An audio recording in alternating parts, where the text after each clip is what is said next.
Top quality और consistent performance के लिए सिर्फ सिल्वर पंप्स। टॉप क्वालिटी और कंसिस्टेंट परफॉर्मेंस के लिए सिर्फ सिल्वर पंप्स, नाम याद रखना। अमरावती जिल्ह्यातील धामणगाव रेल्वे तालुक्यातील तळेगाव दशासर या गावामध्ये जर पाहिलं तर घरकुल योजनेमध्ये मोठा भ्रष्टाचार झाल्याचा गंभीर प्रकार उघडकीस आलेला आहे। जवळपास 18 गरजू लोकांना घरकुल न देता बोगस लोकांच्या खात्यामध्ये जे आहे ते पैसे टाकल्याचा गंभीर प्रकार समोर आलेला आहे। काही सामाजिक कार्यकर्त्यांनी त्या संदर्भात तक्रार केलेली आहे, सीओंकडे तक्रार केलेली आहे। त्यासाठी एक समिती देखील नेमली होती, परंतु समितीने कुठलीच दोषींवर कारवाई केली नसल्याचा आरोप या संपूर्ण ग्रामस्थांचा आहे। ते ग्रामस्थ आज सीओंना भेटण्यासाठी आलेले आहेत। दादा, काय सांगणार, नेमकं काय प्रकरण आहे थोडक्यात? आमच्या गावाला आमचं गाव धामणगाव रेल्वे तालुक्यातील तळेगाव दशासर आहे। आमच्या इथे 17 सदस्यांची बॉडी आहे। 17 सदस्यांची बॉडी असताना आमच्या गावामध्ये एवढा मोठा घरकुलचा घोटाळा झाला, हे पहिले आम्हाला याच्यावर विश्वास बसत नव्हता की घरकुलच्या यादीमध्ये जे बोगस नावं टाकले, जे सर्व काही केलं। ज्या वेळेस आम्ही अनेक वेळा पत्रव्यवहार केले, पंचायत समितीला, जिल्हा परिषद सीओकडे केले, त्याच्यानंतर कलेक्टर ऑफिसला केले, पण याच्यातून मार्ग निघत नव्हता। म्हणून मग शांततेचा मार्ग म्हणून आम्ही उपोषणाचा मार्ग अवलंबला आणि त्या उपोषणाच्या ज्या वेळेस त्यांना आम्हाला उपोषण मुक्त करायचं होतं त्यावेळेस सीओ मॅडमनी एक वरुड पंचायत समितीची चौकशी बसवली। त्या चौकशी समितीने याच्यामध्ये घरकुल योजनेमध्ये 21 लाख रुपयाचा त्यांच्यावर रिकव्हरी काढलेली आहे।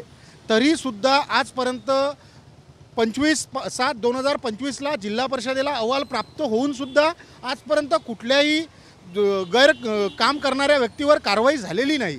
यासाठी आम्ही आज न्याय मागण्याकरिता जिल्हा परिषद सीओ मॅडम यांच्याकडे जाणार आहे। मी 3 दिवसाच्या अगोदर मॅडमला एक फिजिकल अहवालसुद्धा दिला, तरीसुद्धा त्या अहवालावर अजूनही कुठल्याही प्रकारचं काहीही झालेलं नाही।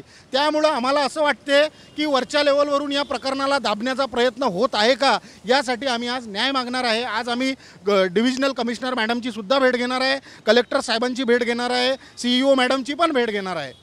पुरावे आणले, नेमका कसा भ्रष्टाचार झालाय, कोणाचं नाव आणि कोणाला घरकुल देण्यात आलेलं आहे, काय सांगणार? एक मिनटं, आमच्या इथे बघा, हे मी तुम्हाला दाखवतो आता। हा आहे योजनेचा अहवाल, वरुड पंचायत समितीचा अहवाल।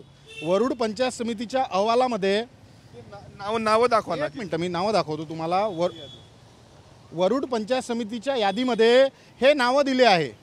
रवी नाजराव कुकडे हा ओरिजिनल लाभार्थी आहे की ज्याला घराची खरंच आवश्यकता होती, परंतु हे पैसे प्रशांत अर्जुनराव कुकडे यांच्या खात्यात गेले। हा त्याचा अकाउंट नंबर, 1,20,000 रुपयाची रक्कम वितरित, त्याच्यानंतर हे पैसे, बाकीचे पैसे जॉब कार्डनुसार जाते, ते मस्टरवर भरल्या जाते। असे हे एकूण 16 लोकांची यादी होती।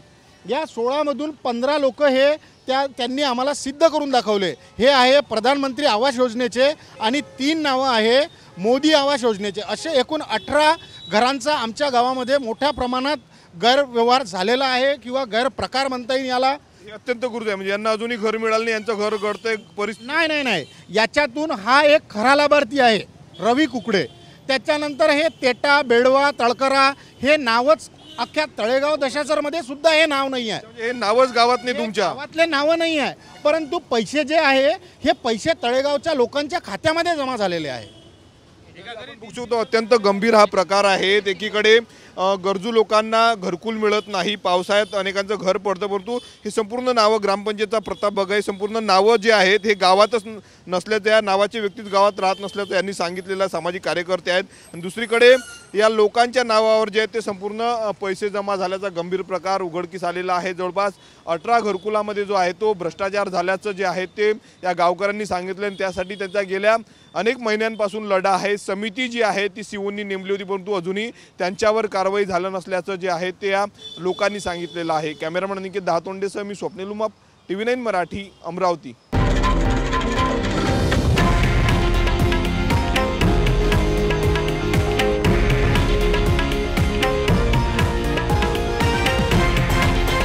हे आहे देशातील नंबर 1 न्यूज नेटवर्क आणि आपण पाहत आहात TV9 मराठी, एकमेव।